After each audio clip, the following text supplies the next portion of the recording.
সম্প্রতি যদি আমরা লক্ষ্য করি যে ইসকন বা বাংলাদেশে যে সমস্ত হিন্দুরা আছে তারা কিন্তু ইসলামের বিপক্ষে ঐক্যজোট হয়ে গিয়েছে। অথচ যদি আপনি তাদের ভিতরে লক্ষ্য করেন তাহলে দেখবেন তাদের কেউ শুধু শ্রীকৃষ্ণকে নিয়ে থাকছে, আবার কেউ তাদের বিভিন্ন দেবদেবী নিয়ে থাকছে। দেখা যাচ্ছে তাদের ধর্মের মধ্যেও অনেক ভেদাভেদ আছে বা বিভিন্ন দল আছে। কিন্তু যখন ইসলামের বিপক্ষে তারা একত্র হচ্ছে তখন তারা কিন্তু এক কাতারে চলে এসে মুসলিমদের বিপক্ষে তারা নেমে যাচ্ছে। আমাদের মুসলমানদের ভিতরে বিভিন্ন ঘরানার ব্যক্তিরা আছেন।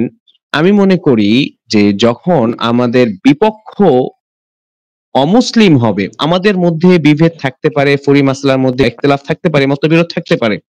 কিন্তু কাফের, মুশরিক এবং বেঈমানদের বিপরীতে নাস্তিকদের বিপক্ষে আমাদের সকলের ঐক্যজোট হওয়া উচিত এবং সকলকে এক কাতারে এসে এর মোকাবেলা করা উচিত।